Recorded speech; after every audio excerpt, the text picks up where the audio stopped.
Hello, my name is Tim Stewart. I'm president at Visual Decisions Inc.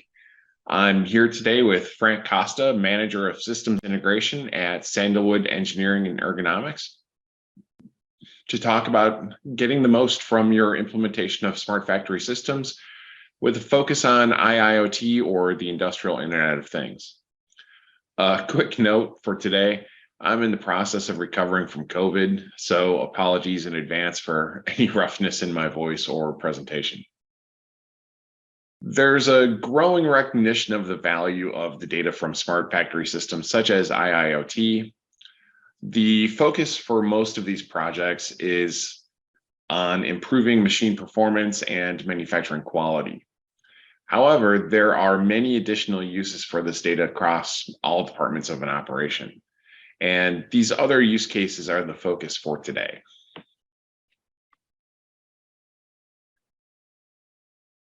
The list that's presented here is meant to be more illustrative than comprehensive. There are many more use cases for this data within each department that are not covered here.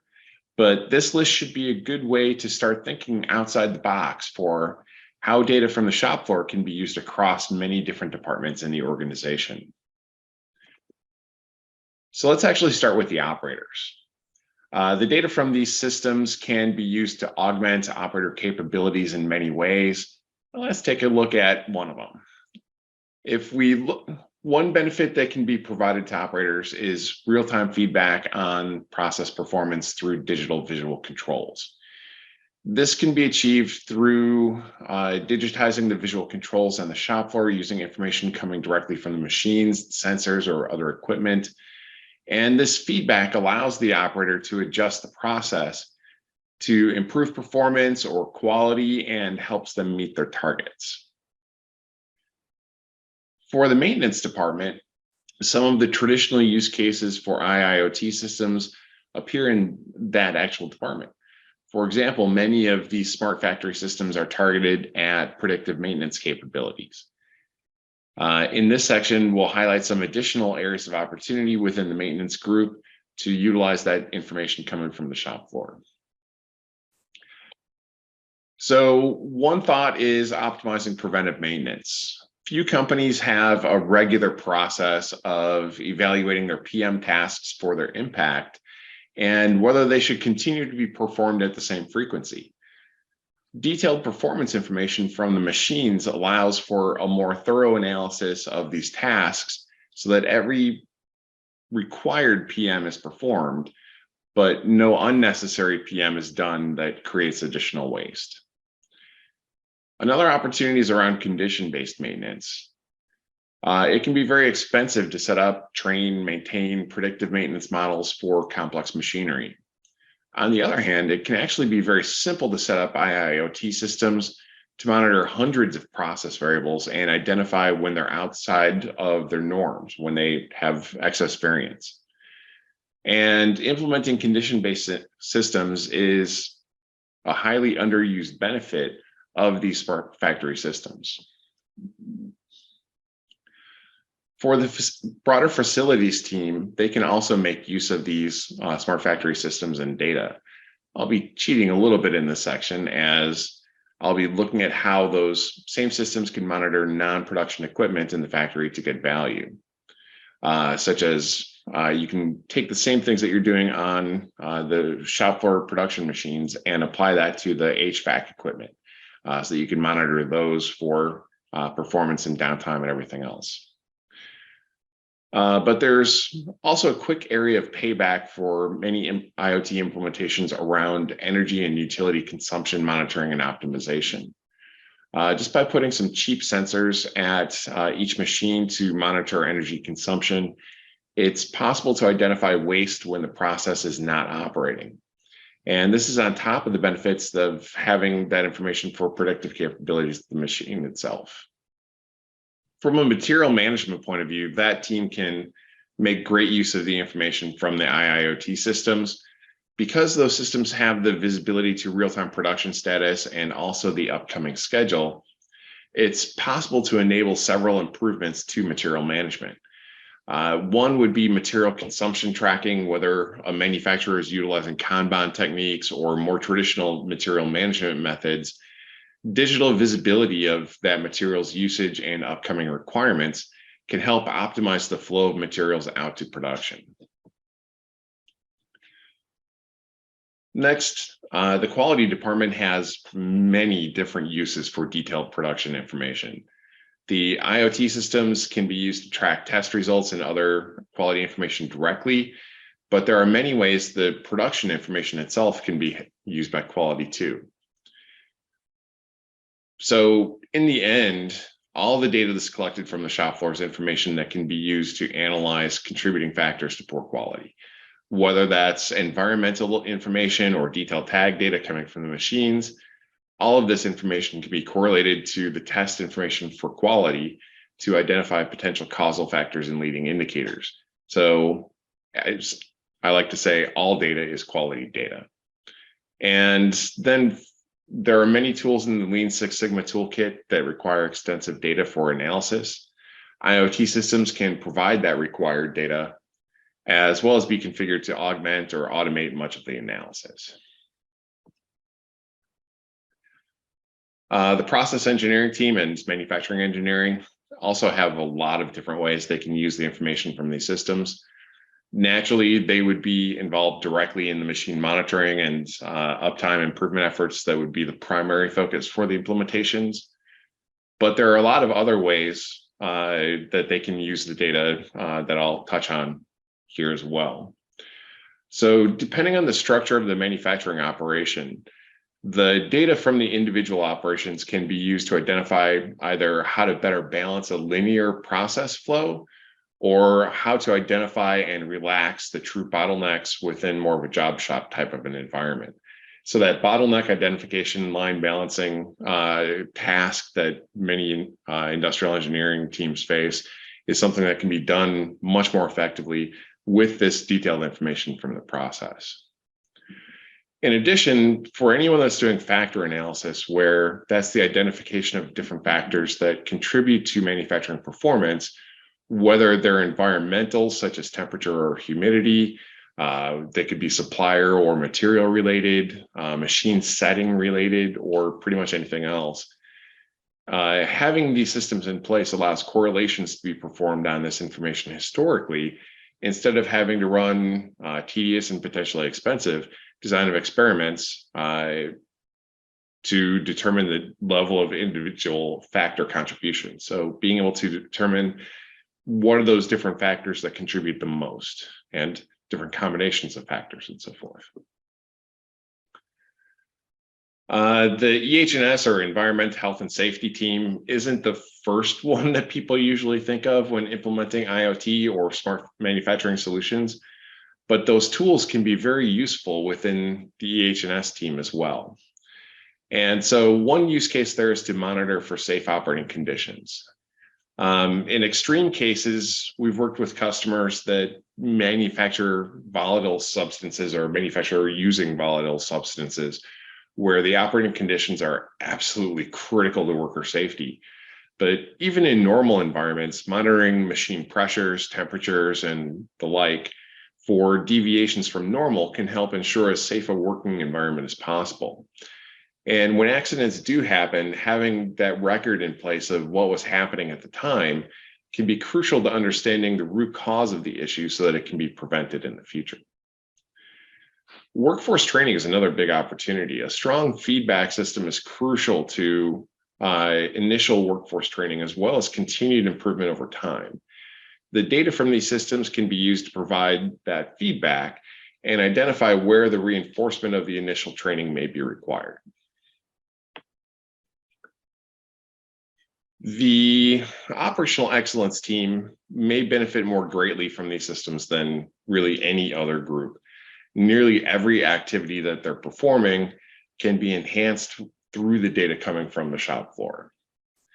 And just as an example, starting with the absolute basics of improved problem solving and root cause analysis, is probably the most critical area where the data should be used more extensively than it is in most implementations today.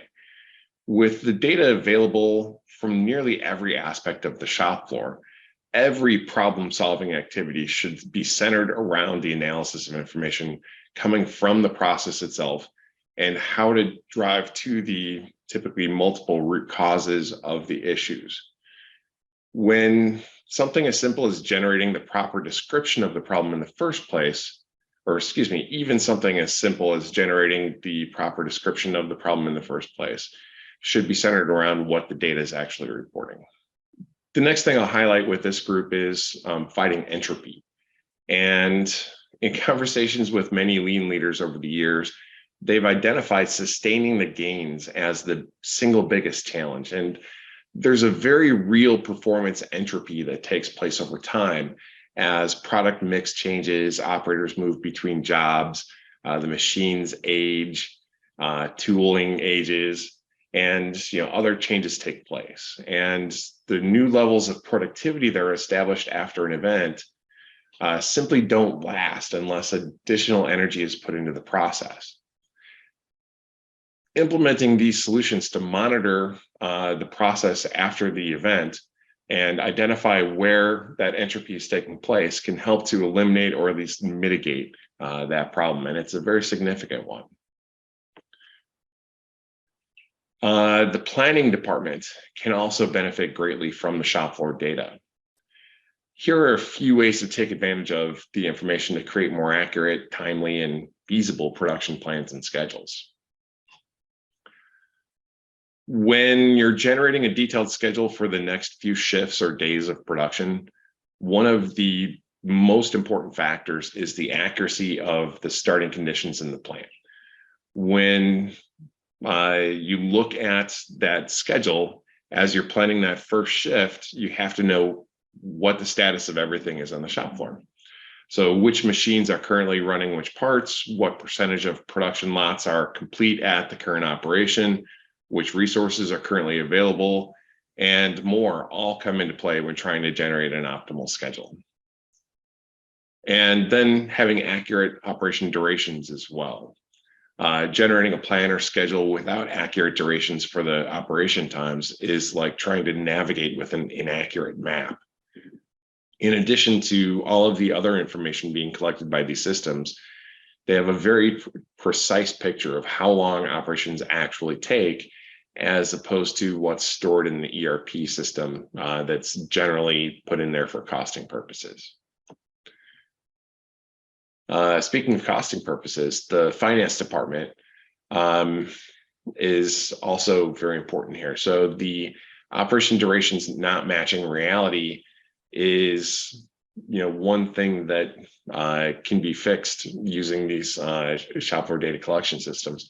But that information and much more is also critical to finance. So when you think about it, improving overhead allocations or standard costing, more accurate data from the shop floor can be utilized by the finance group to improve their cost estimates and those allocations. And by gaining visibility to the actual resource consumption in the process of manufacturing each product or order, the finance team can also be much more granular in their analysis. And when it comes to project approvals and looking at the payback and so forth, that potential payback for different projects coming from operations is often very fuzzy when the operations team makes the request for funds to purchase new equipment, run improvement events, or other projects. By implementing a process of utilizing detailed information from the shop floor to illustrate the potential operational impact of those different suggested projects, finance can much more accurately evaluate whether to approve the funding or not. A couple more teams I'll look at. One is the plant managers. In addition to the functional groups, management also benefits from the data coming from the shop floor.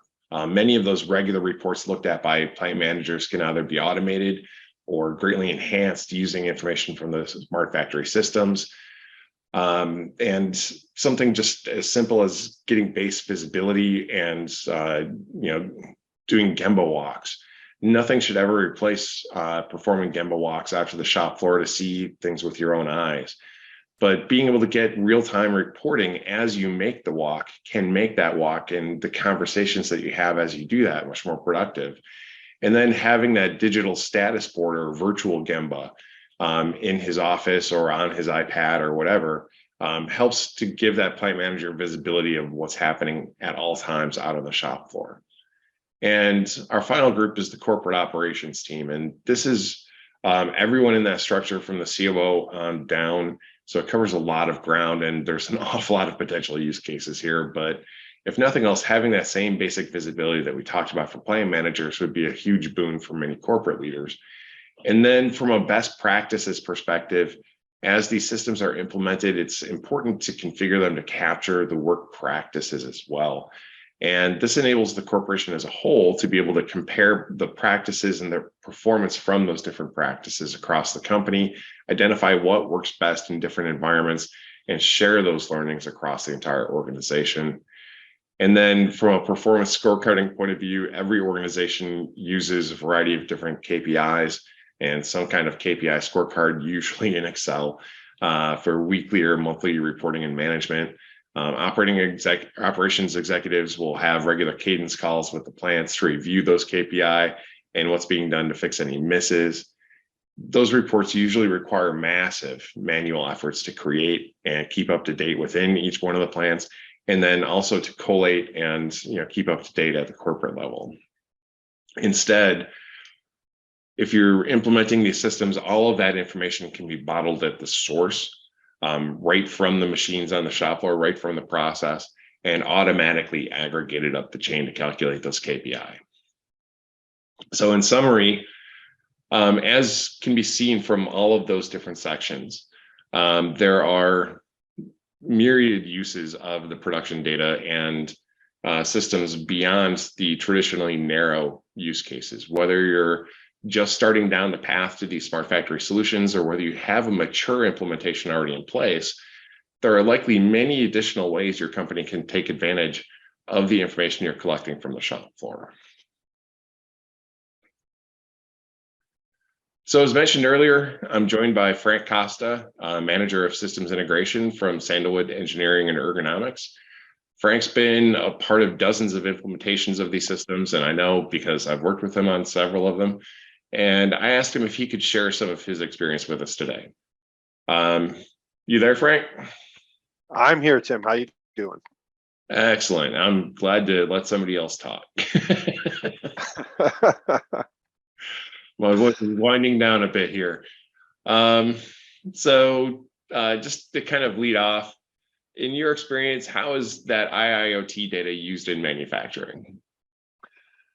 Yeah, I mean, in the 20 plus years I've been doing this, I come across the IoT implementations. They can be broken down into two basic buckets, and I think you touch on some of these, right? The production monitoring system and the process or birth history type of scheme. So when we're talking about the production monitoring framework, these consist of systems like the like SCADA or MES systems. So there's usually a front end that gives data consumers a real-time view of what's occurring on the manufacturing line, as well as some additional pieces of aggregated data, things like machine uptime, OEE, or aggregated production counts, across a shift or some specific time frame. These types of systems are usually used by line supervisors or maintenance personnel to understand how the line is running in real time and help identify issues as they arrive on the shop floor. These systems often feed annunciation mechanisms such as andon or production control boards, as well as various alerting systems. When I first started out, those alerting systems were pagers. But in today's environment, that usually means text or email notifications or actual text-to-speech units going to individuals' phones. The real-time data collected in these systems are, not all of them, but most of it is captured in some sort of historian or back-end database system and used to facilitate, canned historical reports that outline potential issues or problems. These reports are often run by production or engineering type people at the end of the day, and used to clarify production issues, or if they're advanced, help identify unplanned maintenance actions that have to be taken, right? Yep. Yeah, as mentioned, one of those second buckets is the process or product related data. So that's data that's tagged to individual parts or components, so that those characteristics of how that specific part was made or built can be tracked and traced.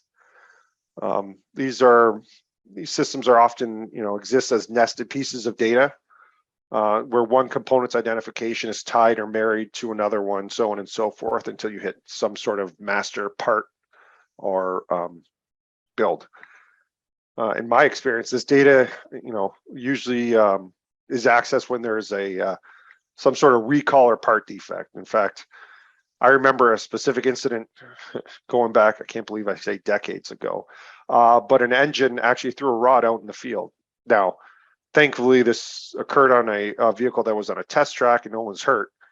But we were able to use the vehicle's VIN number or vehicle identification number, and track where that engine was built and where it was built, and we got right down to the individual rod characteristics on that build signature and where it was sourced from. So by inspecting this type of data, root cause was identified, and we only had to deploy people out to canvass 50 engines manually, because we were able to virtually canvass over 1,000 using that birth history system. Excellent. Yeah, I didn't touch on it, but being able to look at that, either warranty information or information coming from out in the field once products have kind of graduated from manufacturing, and then see what was happening when those items that end up having issues later on in life, what happened in manufacturing, what was different when those went through production, can be very enlightening. And that goes back to that, all data is quality data in the end. And so having that production data captured can really help with that downstream analysis. Yep. What's the biggest issue that you see with really how companies are utilizing the information from these IoT systems?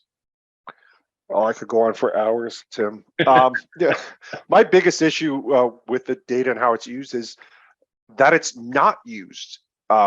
It used to be we had issues where you didn't have enough data, or we quote unquote didn't have, or we had the wrong kind of data. And I don't think that problem exists anymore. And to be blunt, right, there's no such thing as wrong type of data. It's just data that hasn't been exercised or used to inform additional processes. So, over the last 20 years, numerous industries have embarked on these huge grand projects to collect and store all kinds of data, but they're all siloed, right? And there's just pockets of data that don't talk to each other. So now we live in an environment where there's just gobs and gobs of data sitting in on servers that are, that aren't used in a holistic manner, right? The data pockets, the silos, they do not inform each other to get a proper view of what a production floor or process flow looks like. Take that example, the last one, case in point, right? The root cause of the issue turned out to be a failing torque gun running down the cap, right? So it was in a facility that had a pretty powerful SCADA system, a very robust birth history system, and it also had another system on top of it that actually tracked various attributes relating to the torque guns, which, in practice sounds great. The issue was a specific part type, different family, was accelerating a tooling breakdown. But because that torque gun system was siloed and didn't talk to the birth history system or the SCADA system, it didn't know it was running different part types. So when the spike in current was occurring, it didn't set off any alarms. On its own, it didn't look like it was an issue. But when we went back and overlaid and graphed the torque gun current and voltage over part type data, it was demonstrable. You could see the issue was developing, and it wasn't a new one. It was developing over time. And this could have been avoided, right? And you don't need, everyone thinks IoT data, machine learning, all this. A lot of times you don't need the machine learning aspect of it. Standard like SPC charting would have worked just fine. Um, you ever read Michael Lewis's book Moneyball, Tim? Yes, I have. There you are. Well, for those that haven't, Brad, it was turned into a movie. Brad Pitt played, the Oakland A's GM Billy Beane, which is not really important. In reality, the story is about Billy and his assistant GM Paul DePodesta and how they started mining, publicly available data to build their baseball lineup. And this lineup, competed head to head with clubs spending 3 and 4 times as much as they were. And they were pretty successful. And, when the book came out, Billy was asked in numerous interviews if he was worried that it had spoiled his secret sauce or let his magic out. And his response was, why would I be worried? The data's always been out there. We just used it. And in a nutshell, that's my problem with the biggest beef with IoT data. The data's all out there. We just have to use it. We literally have to moneyball IoT data and put in the time and effort to understand how seemingly disparate pieces of data interact and inform our processes, right? And sorry, I could keep going. That's okay. I feel the same way. Every time I walk through a plant that's collecting all kinds of information, I see people writing numbers on whiteboards. It drives me nuts. Yeah. What areas do you see IoT data being used outside of the common SCADA or MES use cases you mentioned? Yeah, I mean, you kind of touch on a lot of them in your previous slide, but some off the wall ones, right? I was asked, how can a product or engineer or product development team use IoT data when creating or updating individual components? Now, that's a tricky one to answer. On one hand, there's a lot of consideration that goes into developing a product for manufacturing, and actually some of our bigger clients have dedicated quote unquote virtual facilities that allow the 3D modeled versions of these proposed products to be engineered and tested. And these are pretty powerful methods. They can check the strain and stresses on the products to anticipate the expected results. It's a fantastic approach and to save these firms literally millions of dollars in R&D costs. The IoT data doesn't really inform that. What it does do is when you go through to extend that model or build upon this virtual model using 3D components, to virtually truly build them. More and more simulations are being used to build these virtual models, and that's where the IoT data can be used. It's a great example of how we'll play digital transformation bingo, but the digital twin of one's physical shop floor can be exercised. This telemetry data has been collected from the shop floor over time, right? Can directly inform how virtual versions of those same equipment can react to different inputs. Yep. So you can model changes in processes and parts, quickly, effectively, and more importantly, they can be modeled accurately thanks to that additional IoT data. So when you had old school simulation techniques, the simulations were run on equipment design parameters or how someone thought the machine or machines worked or were supposed to work on paper. That IoT data allows us to run these simulations on the machines, how they actually perform in the real world under real world stresses and conditions, right? Yeah. Yeah. And I talked about the virtual side of things, right? It's a little different when you're working with non-virtual parts, but the principles are the same, right? Having the data on how the machine or procedures react to various changes in either part or process is key to understanding the most efficient way to run a manufacturing line. The main difference is that without having a quote unquote informed digital twin, PD engineers have to rely, on the data, but also data that are run during production trials, right? So it's more laborious, but efficiencies can still be teased out.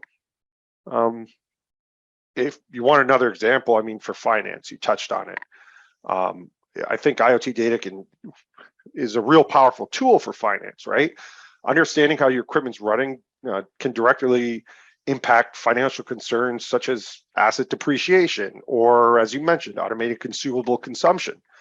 With the right data, a department can work and they can track, how, I don't know, different vendors and third-party suppliers contribute to the viability of the machines, the process, and the product. And this data can be used to inform current and future forecasting, especially when you link the IoT data to other systems such as ERP, right, in your SAP systems. Yep. Excuse me. You mentioned automating consumable consumption earlier. Can you expand on how maybe material managers can leverage some of the IoT data? Yeah, I think materials and logistic planners are prime targets for IoT data. So while the granular sensor data may not be particularly interesting to them, understand the manufacturing flow, and implementing a dynamic and visual, track and trace framework can definitely help material handlers and planners not only assess consumption needs in real time, they can extrapolate future requirements based on understanding those historical trends and flows. I see IoT data not replacing, but expanding upon tried and true methods, as you mentioned, like Kanban and the call systems, particularly when you start integrating the incoming data and historical data with even the most rudimentary analytical tools. One can start planning for reordering stock and inventory, which is, particularly important in this, new normal. We've all experienced it. On one hand or another, these supply chain issues have kind of cropped up. Understanding how the factory floor runs in comparison to historical planning models is essential, right? Yep. So, the other benefit also is having real-time feedback with how your production environment is running.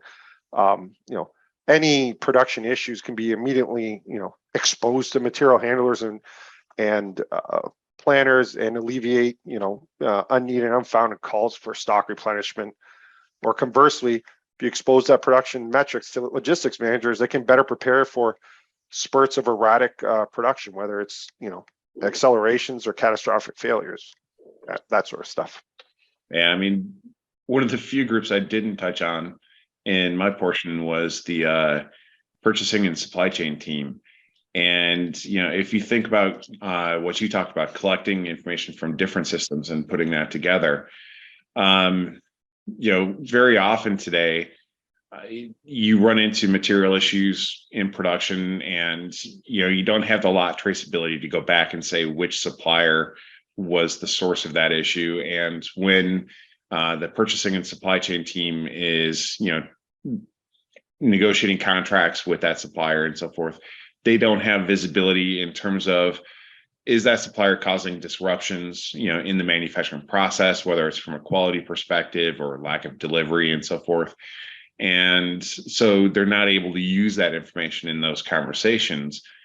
But being able to tie the information from that shop floor system to the purchasing systems, ERP, et cetera, can really supply them with the information that they need in order to negotiate terms. Well, first of all, make supplier decisions that are going to be best for the organization, but then also utilize that to negotiate cost downs or other things in those contracts that reflect the actual performance of that supplier.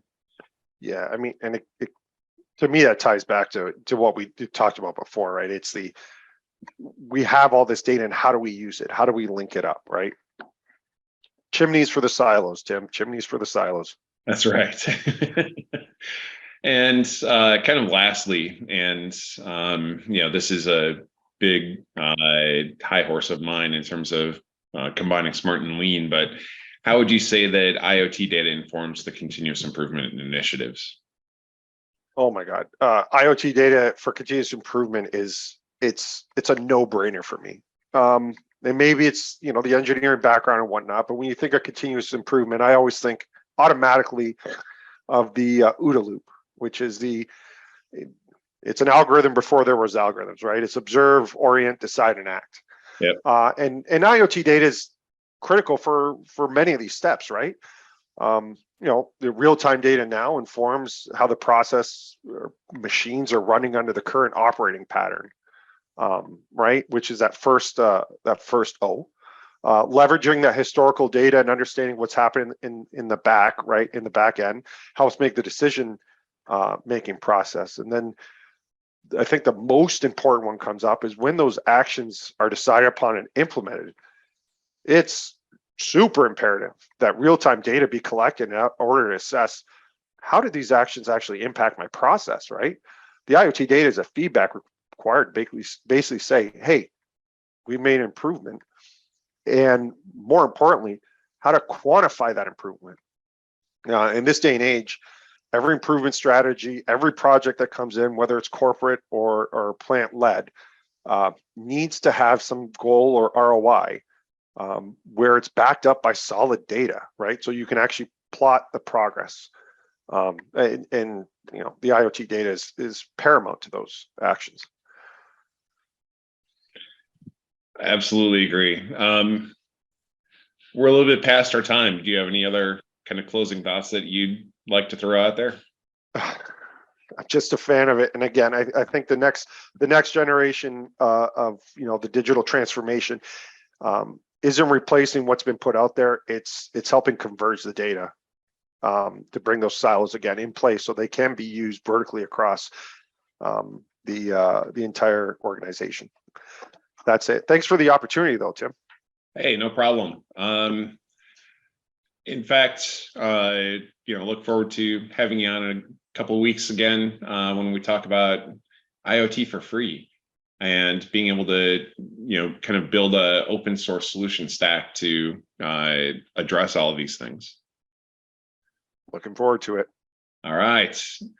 Well, thanks very much, Frank. And thank you to everyone else out there. And look forward to seeing everyone next week when I talk about Smart Factory for small to mid-sized manufacturers. And then back with Frank again in a couple of weeks to talk about IoT for free. Thanks, everyone. Bye-bye.